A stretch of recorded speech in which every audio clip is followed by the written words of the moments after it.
When I was a kid, I would visit my Uncle Nathan every month or so. He lived in the middle of the woods in Washington, in this big, aging Victorian house. I still remember driving up there for the first time, seeing the tall spire, its shadow seeming to be enveloped at us as it approaches. Nathan wasn't much older than my dad, who is in his late 30s, that he certainly looked older. He traveled all across the world, and much to my delight, he often regaled me with some stories about his time on board. He would often talk about how he camped in the African Sahara, or on how he sailed through the Arctic Circle. He was a bit eccentric, yes, but my uncle was one of the finest men I knew. He was the kind of person who'd give you the last dollar he had, if it meant that he would had to go hungry.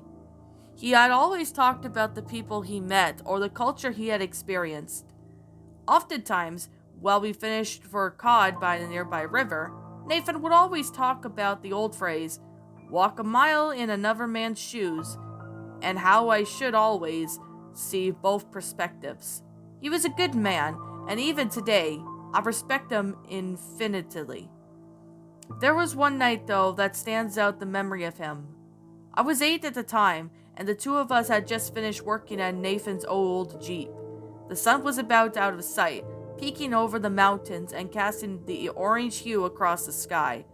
Nathan sent me to bed, since we needed to be up nearly for the next day. He hoped that we could squeeze some fishing in before I had to go home. As I pulled the covers up, I heard a small clattering outside. I was curious, so I hopped out of my bed and crept downstairs. The drapes were pulled back, allowing me to see Nathan sitting on the edge of the porch. He seemed sullen, breathing heavily as he scanned the tree line. It was what I noticed that the shotgun was in his right hand, the cold steel shimmering sunset light. A small plastic bucket sat on his left, filled with some kind of indescribable red sludge. I looked around the small clearing, noticing its various landmarks, the Jeep, the large rock near the trees that Nathan let me climb, even the mountains in the distance. One thing that caught my eye was the shed, just off of the right of the house. It was shabbily built mess that Nathan had always kept locked and bolted tight several chains. He forbid me from going inside, saying that it was filled with equipment and that I could get hurt. I only remember this because it was only a few times Nathan had to be stern with me. Now, the shed was wide open, so I could barely see the glint of the metal of the darkness. The sun had already disappeared, casting darkness across. Nathan checked his watch and started looking around. Rustling in the bushes caught our attention. Nathan's grip on the shotgun tightened. White form emerged from the woods, straining across the clearing like a wounded deer. It had to be 7 feet tall. Its limbs were stretching and morphing as it moved. Its body was definitely white, composed of some amorphous substance, unlike gelatin. Human-like eyes that appeared from his form and moving from a bizarre frenzy until it eventually settling on Nathan. A set of teeth, partly human and partly animal, emerged from the creature. Its head could be described as such. It looked down upon him. Saliva dripped from its mouth as Nathan placed the bucket before the beast. As it looked at him for a moment, and then another head emerged from it, diving into the bucket and consuming the fluid with a loud slurp. The creature continued to stand before Nathan, almost thought it were waiting. I heard Nathan speak. "What the hell are you waiting for? Get out of here." The creature continued to stare. "I told you before, I'm running out of options here. You think it's easy finding shit for you to eat? I had to put down a dog for that. You creature." Its grotesque, purely white teeth shone through bright of the waning sunlight. They curled up into a frown as the creature's eyes focused on Nathan. Its edge closer to Nathan, whose form seemed so much smaller than the beast now. I could see its hands trembling as he raised the shotgun on the creature, the safety disengaging with a loud click. Nathan spoke, his voice crackling. "Get the hell out of here!" The beast then reeled at its defense, its many piercing eyes into him, its mouth covering in the body morphed into an angry snarl. It had shaked from its body and sat inches from Nathan's face. It was so close that I could see organs and limbs forming beneath its disgusting pale, translucent skin. Lungs and kidneys floated around and connecting to and disconnecting to other organs. This was then I turned and left. I watched the pale, gestilic and morph disappear into the forest. Nathan stood there for a moment. He stared at the distance like a statue, the wind blowing through the clearing and the shrieking crescendo. I watched him collapse onto the porch, head between his hands, and he wept. I moved away from the window, unsure of what to think. I crept back upstairs and crawled back into bed. As I stared at the ceiling, I became aware of a light scratching on the window. I turned and immediately froze. There it was, the creature, staring directly at me, and the cancerous form was planted firmly against the window, a single arm protruding outwards and scraping the glass. I wanted to scream, but felt as if every piece of my muscle in my body had locked up. Its mouth curls into a devilish smile as it stares at me, slime dripping and smearing against the window. My breath got caught in my throat as I watched one of its mouths open and eerily human tongue emerge. The tongue lapped against the window as the beast moaned quietly. I took my attention from its horrifying display just long enough to realize that it was edging to the window to open. As I prepared to slam the window shut, Nathan pounded up the stairs and threw my door open. He eyed the creature, raised his shotgun and fired. The glass and slime flew about the room as I pulled my covers over my head. Another shot resounded, which said I felt my sheets becoming wet. Suddenly I grabbed the bed and embraced. I screamed, only to realize Nathan was holding me, crying. He threw the gun down and told me that he was sorry and that he should never have brought him here. I looked at the window. The beast was gone. When my father picked me up the next day, Nathan took him aside and whispered something to him. My father never told me what he said, even on his deathbed. I never went back to Nathan's home either.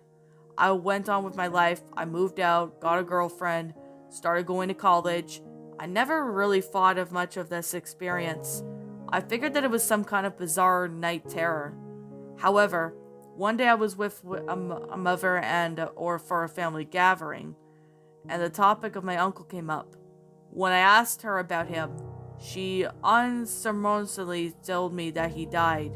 When I pressed her about it later, she had said he died under a bizarre circumstance after a year after my last visit. Curious, I decided to investigate further. I checked into the local police station and managed to sweet talk about the receptionist until letting me look over the files, and what I found was odd. The report stated that the house showed signs of forced entry, yet Nathan had apparently died of self-inflicted shotgun wound. But I couldn't find much about his death beyond that, so I decided to go directly to the source. I went to the house, and the road was completely decrepit, large rocks and bushes forcing me to abandon the car and hike the rest of the way. The house was equally destroyed, graffiti and peeling paint coating the metallic walls. I broke open the door and poked around for a few hours. I found still nothing, apart from the insane amount of cobwebs and dust. Then, with searching Nathan's room, I tripped over a loose board. I caught myself thankfully, and turned back to pry open the board. The space beneath was piles of rotting paper. I rummaged it through the mess and found a leather-bound book. It was almost like a scrapbook, but it contained a fairly large amount of newspaper clippings. Most of them dated after my last stay with Nathan. They were all about missing children. The kids have gone missing in surrounding towns. Someone or something had gone into their homes and spirited them away into the night. The papers reported that there were no real clues, but the only real small amounts were clear slime found in the children's rooms. I was unnerved, to say the least, as I quickly grabbed my things and left the building. The sun had just fallen behind the tree line, bathing open the space in the front of the house in the amber light. Just as I started to head back towards my car, I spotted something moving in the bushes. I thought that it might have been a coyote or a mountain lion, but a cold chill ran down my spine when I got a better look at it. An enormous creature, probably about 8 feet tall, had stumbled out from behind the bush. Its limbs spayed out like a spider, and it dragged itself out into the barren field.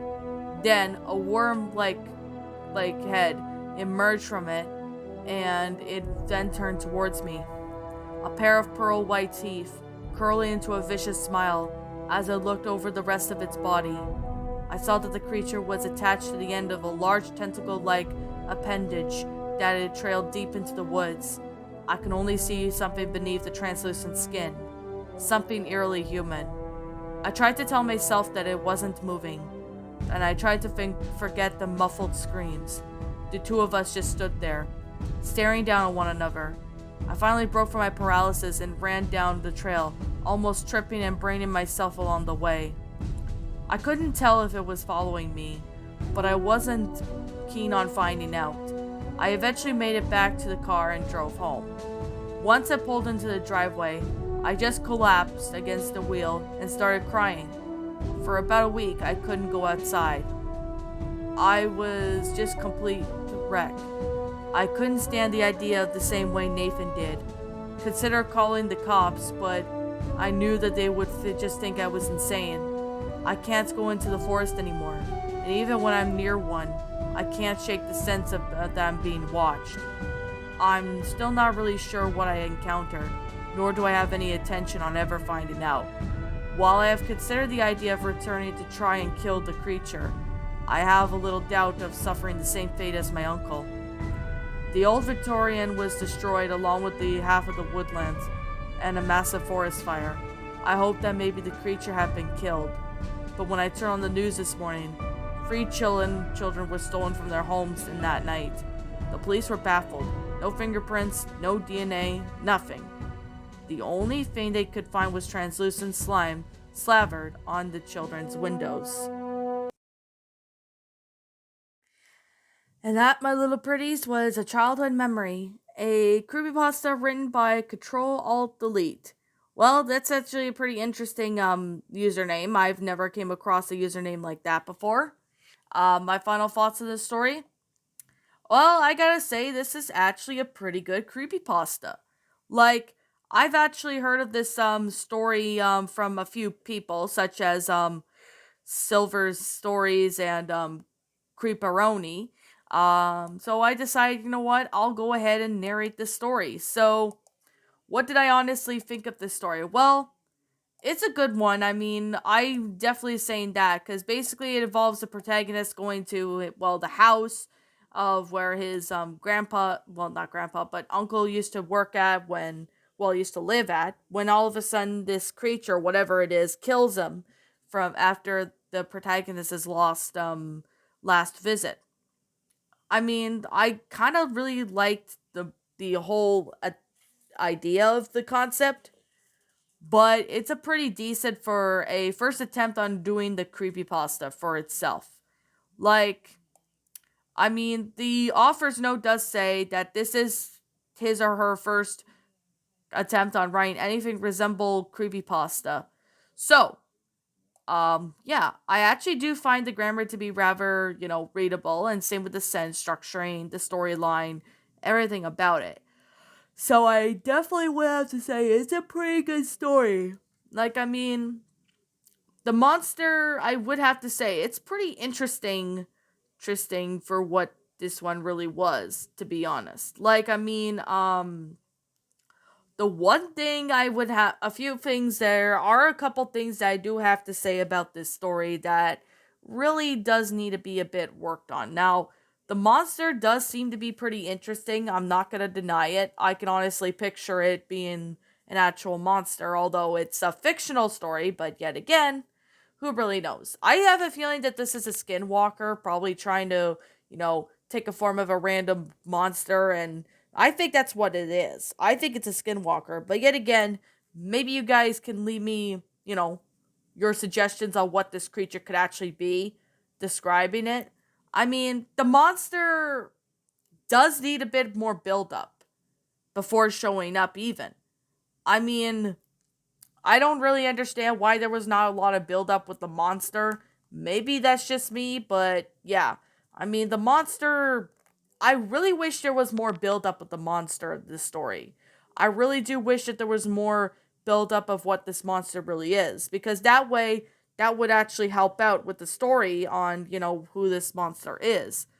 And the paper rotting thing, I mean, why is it rotting? Is it like mildew, fungus, or humidity? What it is? I mean, there's not really an explanation for that, but the protagonists, I believe, can probably maybe have described it to be, some sort of mildew or fungus, which is understandable per se, but I wish that there was more added to that.